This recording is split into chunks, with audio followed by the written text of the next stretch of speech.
warahmatullahi wabarakatuh. Waalaikumsalam warahmatullahi wabarakatuh. Selamat siang anak-anak. Siang Bu. Apa kabar semuanya? Alhamdulillah baik. Oke, semuanya sehat ya? Iya Bu. Oke, sebelum kita memulai pembelajaran, marilah kita membaca doa terlebih dahulu. Doa dimulai. Bismillahirrahmanirrahim. Rabbil zirni ilma warzuqni fahma. Amin. Nah, sesudah kita membaca doa, marilah kita memulai pembelajaran hari ini mengenai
proses siklus hidrologi itu seperti apa?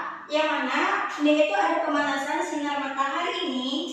Sinar matahari, ada pemanasan dari sinar matahari mengenai air laut, dan air ini akan menguap. Air ini akan menguap dan melalui sebuah proses yaitu mengenai tentang evaporasi. Nah, evaporasi itu sendiri yang mana berubahnya air yang ada di permukaan bumi menjadi uap air dan naik ke lapisan atmosfer. Evaporasi ini terjadi karena temperatur yang cukup tinggi. Jadi cukup tinggi itu sehingga molekul air ini tadi dia menguap melalui proses evaporasi ini. Dan dia terjadi secara terus-menerus. Kemudian dia ada juga penguapan. Yang kedua itu dia adalah penguapan dari tumbuh-tumbuhan atau makhluk hidup. Tumbuh-tumbuhan atau makhluk hidup seperti ini, yaitu dia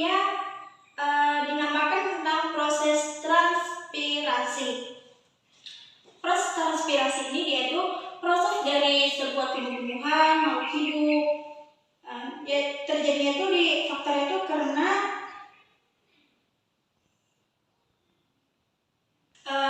apa namanya, dari suhu, baru tuh pergerakan air, kelembapan udara, kemudian kelembapan tanah dan jenis tanaman. Kalau tumbuhan itu kan, kalau jika ada sebuah tanaman jika dianya disuruh, dia seperti kaktus, seharusnya kaktus tuh dianya di suhu yang panas dan tidak bisa kelembapan, tidak bisa apa, tapi dia diletak ke suhu yang dingin dan dia tuh udaranya, kelembapan udaranya itu sangat rendah, kan dia tidak akan hidup.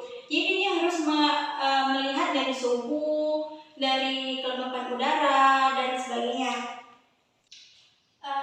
Proses dari evaporasi dan proses transpirasi, jika dia mengalami secara waktu yang bersamaan, dia akan membentuk sebuah proses lagi, yaitu evapotranspirasi. Nah, faktor yang mempengaruhi dari evapotranspirasi tadi ini dari suhu radiasi matahari, terus pergerakan angin, terus kelembapan udara juga, dia akan mempengaruhi laju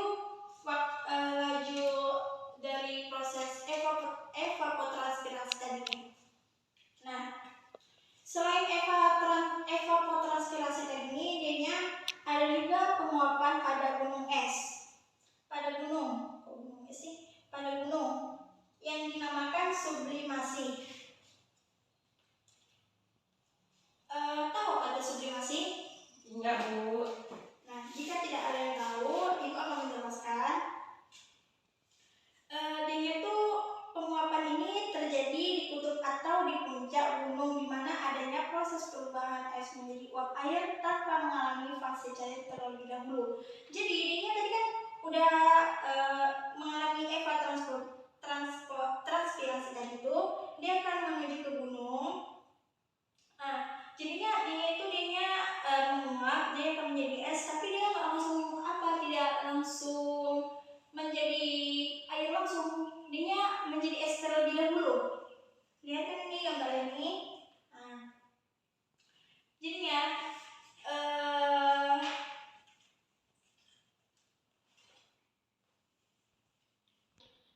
ketika uap-uap air akibat proses evaporasi dan transpirasi tadi ini tersebut, dia itu berubah menjadi uap air.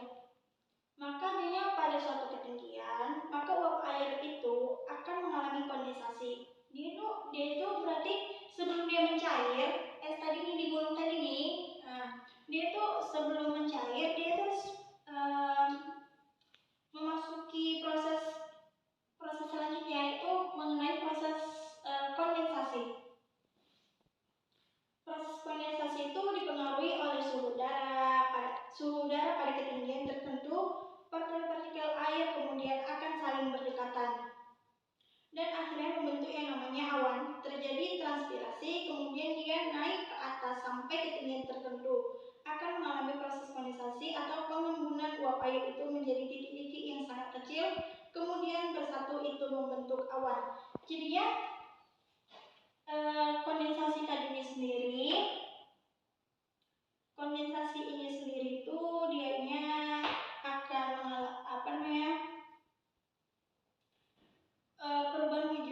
perubahan wujud uap air tadi menjadi partikel titik-titik kecil, dan dia akan membentuk awan. Jadinya awan itu bukan langsung jadi. Awan itu akan melalui proses dari evaporasi, transpirasi, evapotranspirasi, baru itu sublimasi, baru masuk ke kondensasi. Ini tadi adanya barulah terbentuknya awan ini tadi. Jadinya kita lihat bentuk awan cantik, tapi tahap-tahapan dulu, seperti itu dia.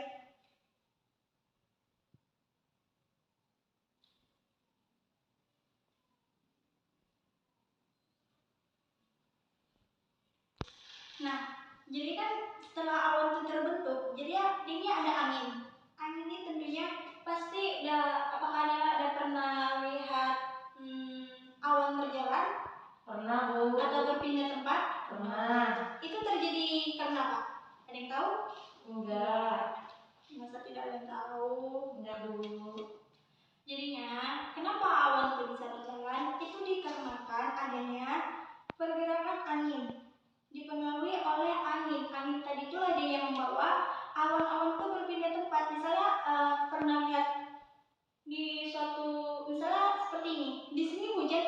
sana tidak. Itu disebabkan karena itu tuh hujan lokal. Tapi itu karena itu dikarenakan awan yang akan turun hujan ini dia terbawa oleh angin dan sampai ke sini, tapi di sebelah sana tidak. Itulah adanya mengapa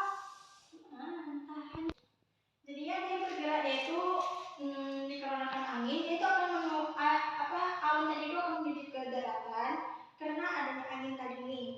Dan perbedaan tekanannya, dia itu ada mengalami perbedaan tekanan. Prosesnya itu pergerakan awan namanya bisa disebut prosesnya itu disebut adveksi.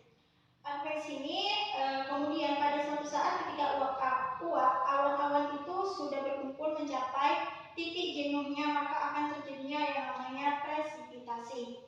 Jadinya setelah awan tadi itu kena angin berjalan terus kena angin tadi itu, dia akan ada lagi proses namanya adveksi. Adveksi itu tadi jika sudah dia mencapai titik jenuh itu kayak udah titik jenuh, dia akan membentuk lagi sebuah proses namanya presipitasi. Presipitasi ini sendiri yaitu perubahan wujud uap air menjadi curahan atau jatuhnya air dari atmosfer ke permukaan bumi atau yang lebih dikenal sebagai hujan. Nah, jadinya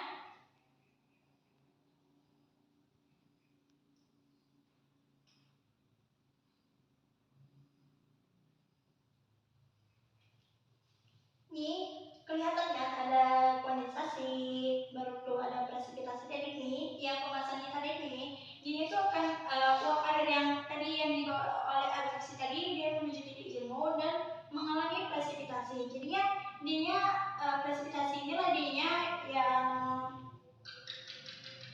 menjadi curahan atau jatuhnya air dari atmosfer tadi, dari atmosfer dan yang menuju ke permukaan bumi atau yang lebih dikenal sebagai hujan. Itu tadi prosesnya dari adveksi baru ke presipitasi adalah dia terjadinya hujan. Jadi yang hujan itu tidak sekedar langsung turun ataupun apa, dia mengalami proses seperti pembentukan awan tadi. Nah, seperti itu. Setelahnya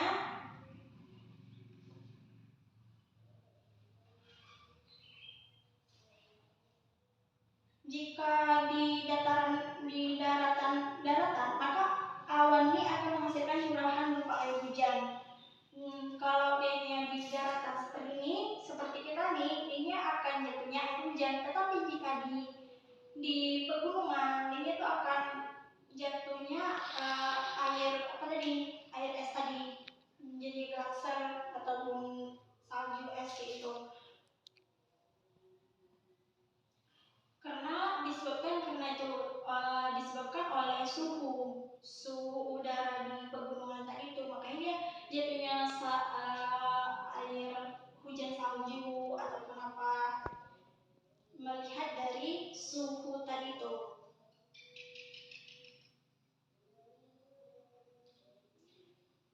Akibat dari presipitasi tadi ini sendiri, dari presipitasi ini sendiri, dia tuh akan jatuh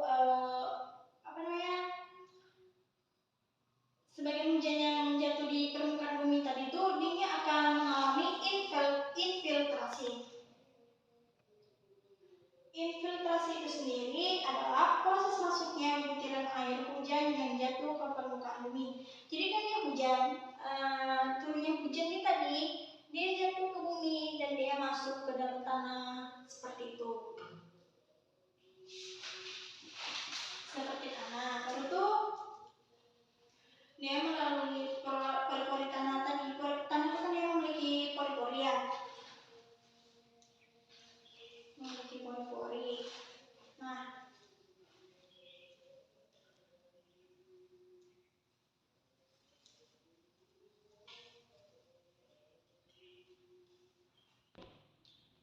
infiltrasi ini dia air hujan air yang turun dari atmosfer ke permukaan bumi, dia akan masuk ke pori-pori melalui pori-pori tanah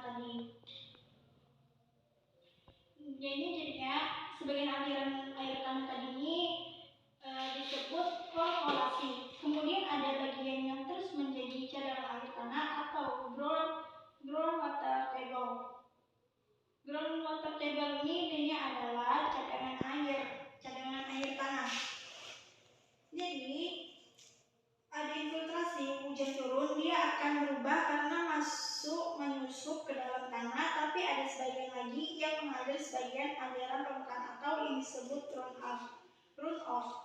Lalu yang mana bisa jadi pada akhirnya dia akan masuk lagi kembali ke sungai baru kemudian dia akan masuk lagi ke laut kembali. Jadinya dari gambar ini tadi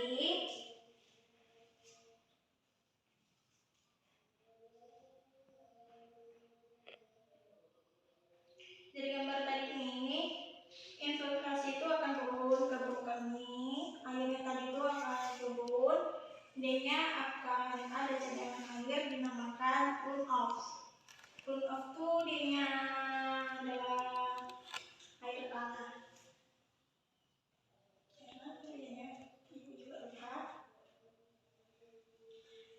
Jadinya D-nya akan kembali lagi ke sungai. Itu ada aliran airnya tersendiri lagi, dia akan menuju ke sungai. Kemudian kalau maka itu air di permukaan ini tadi tidak akan pernah berkurang karena adanya siklus hidrologi tadi nih. Nah, dari evaporasi, transpirasi, evapotranspirasi, sublimasi, kondensasi dan sebagainya tuh ya proses siklus hidrologi tadi tuh terjadinya air tadi tuh dunia ini bakalan habis-habis. Setelahnya anak-anak terus terlebih dahulu yang ibu terus lupa tulis ya. Tulis dulu terlebih dahulu. Iya kan? Ibu kasih waktu sekitar 5 menit gitu ya.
Siap? Belum, Bu.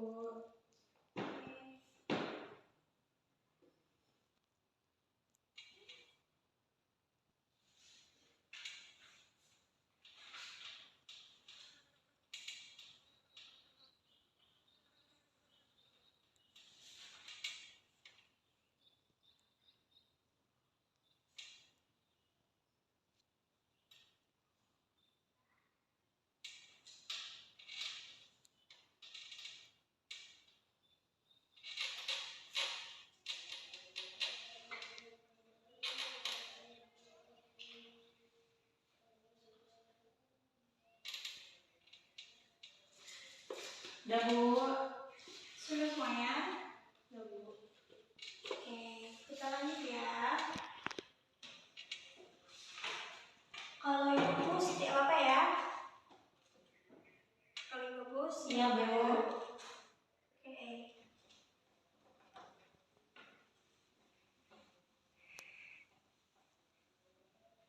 Selanjutnya kita akan masuk ke jenis-jenis siklus hidrologi nih.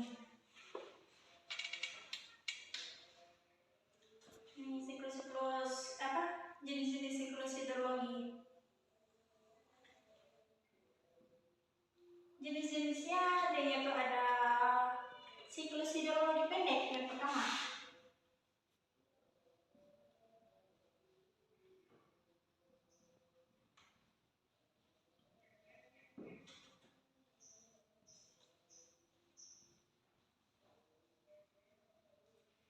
Yang mana terjadi ini di wilayah atau terjadinya siklus hidrologi ini terjadi di wilayah sekitaran laut saja.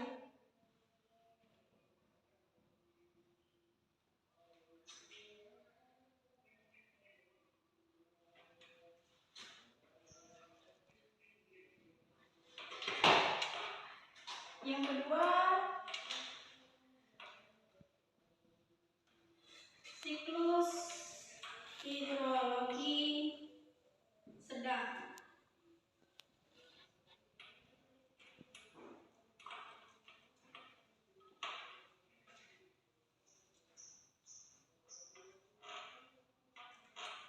Wilayahnya tuh terjadi di daratan berdekatan dengan lautan.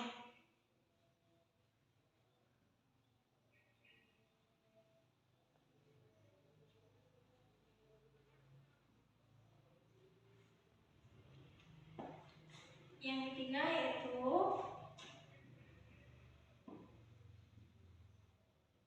siklus hidrologi panjang.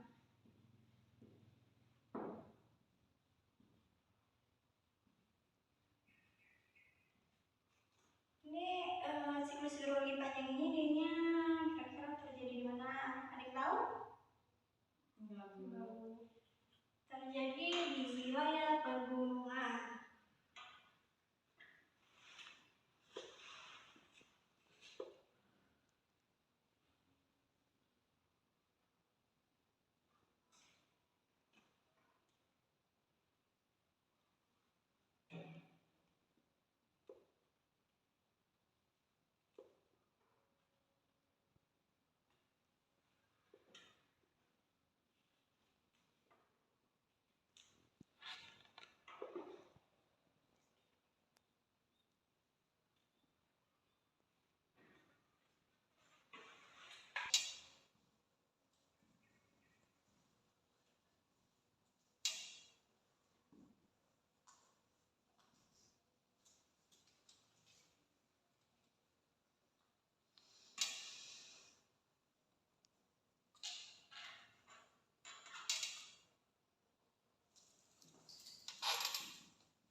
Nah, dalam siklus hidrologi pendek tadi ini adanya kan di wilayah lautan saja, berarti air hujan tadi itu jatuh di daerah lautan saja. Nih, seperti gambar nih.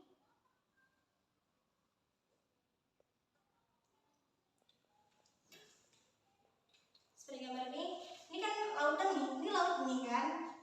Ini laut, dia akan mengalami penguapan yang disebut proses evaporasi tadi, dan dia akan mengalami kondensasi. Kondensasi tadi ini dia pembentukan awan, terus dia baru dia akan menjadi proses adveksi, yaitu proses turunnya hujan. Jadi hujan itu turun ke wilayah lautan ini saja, tidak ke daratan, ke apa, karena dia siklusnya pendek. Sementara kalau siklus hidrologi sedang, dia itu terjadi di wilayah daratan berdekatan dengan lautan. Jadinya dari proses evaporasi, kondensasi ini juga sama, tapi dia ada air yang jatuh ke daratan sama ke laut. Jadi ya dari daratan tadi itu dia akan ada namanya air yang turun ke daratan tadi itu, dia akan meresap dari pori-pori tanah tadi itu, dia bakal kembali lagi ke sungai baru ke air lautnya. Sementara jika siklus hidrologi panjang ini terjadi di pegunungan,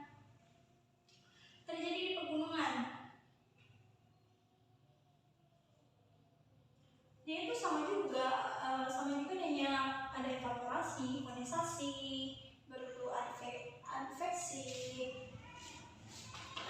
ya kan.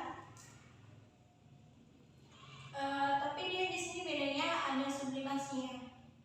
Sublimasi tadi itu yang dia akan menjadi air es, dia tidak langsung menjadi cair karena dia harus mengalami proses lagi. Kalau kemungkinan jika turun di pegunungan yang suhunya sangat-sangat rendah, dia tuh nggak bakalan turun air hujan, tetapi air es. Kemudian air es tadi ini akan terkumulasi menjadi glaser yang akan mencair, kemudian dia akan mengalir sebagai air masuk ke aliran sungai. Jadi dia terkumulasi itu, dia ada prosesnya kayak gitu, dia akan mencair. Air es tadi itu, air salju tadi itu yang turun dari gunung itu dia mencair dulu, baru dia bisa mengalir ke sungai-sungai. Nah, selanjutnya itu dia aktivitas manusia yang dapat mengganggu siklus hidrologi. Jadi aktivitas manusia ini sangat mempengaruhi sekali di siklus hidrologi. Kan sekarang ini banyak manusia yang masyarakat yang penebangan hutan secara liar. Jadi dia akan berpengaruh ke transpirasi tadi. Karena transpirasi tadi itu kan dia air yang dia dari tumbuh-tumbuhan. Kan dia transpirasi tadi itu seperti ini pohon. Dari akarnya tadi ini dia itu mengalirnya air, dia akan menyalurkan air ke anggota itu dari batang baru ke menyeluruh. Seperti itu. Jadi jika pohon-pohon itu banyak ditebang, penebangan itu kan tidak baik. Jadinya penyebabnya itu bakalan nanti longsor, baru tuh terjadinya banjir, kan banyak bencana kan. Nah, jadinya aktivitas manusia yang pertama itu yaitu tadi penebangan hutan secara liar tadi itu tidak baik. Jadinya yang pertama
tidak terganggu juga.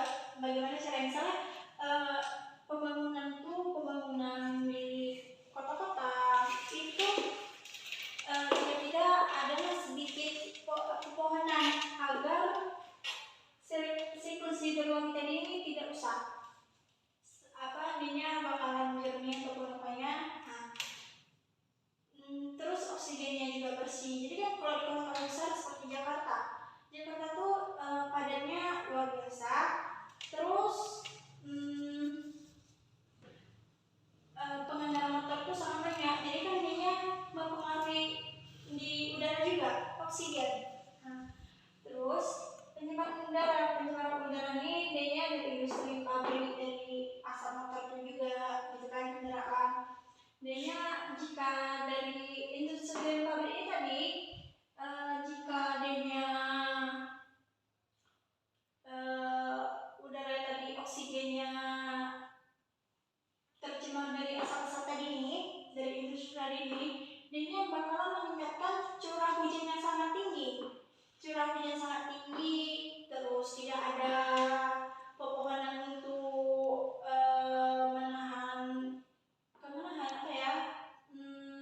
pohon untuk menampung air tadi itu sudah tidak cukup, ada tapi tidak cukup, tidak memadai karena curah hujan yang sangat tinggi.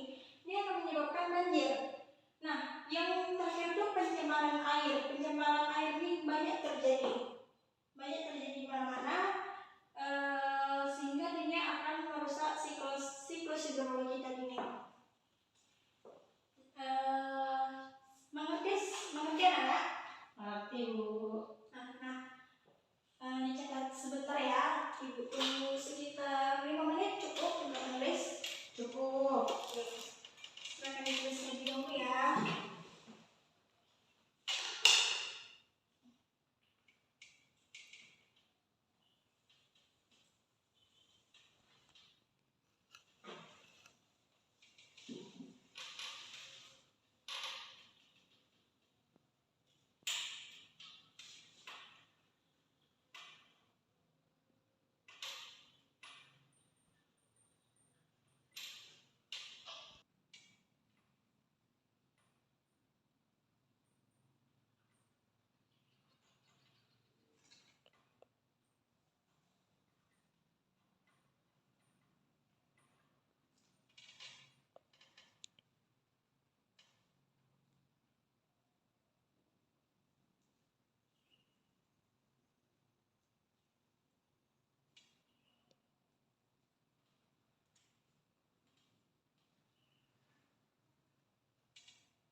Sudah?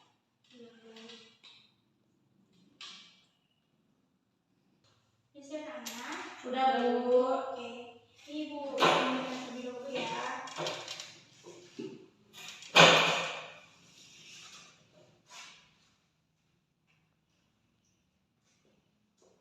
Nah, jadi Ibu jelaskan secara sederhana. Semuanya itu berarti siklus hidrologi ini dia siklus yang berputar bentuknya dan terus secara terus menerus siklus dari makanya dia nggak bakalan habis. Terus jenis-jenisnya tadi juga tadi ada yang siklus pendek, sedang, panjang, pendek, panjang. Jadinya dia juga sama prosesnya, tapi ada perbedaannya juga di siklus yang panjang tadi. Dia bakalan siklus yang panjang tadi ini dia bakalan ada simulasinya. Sampai di sini paham semua kan pembelajaran hari ini? Oke, Bu. Jika sudah mengerti semua dan sepertinya sudah menunjukkan jam istirahat, maka kita sudahi pembelajaran hari ini dengan mengucapkan alhamdulillah. Alhamdulillahirabbil alamin.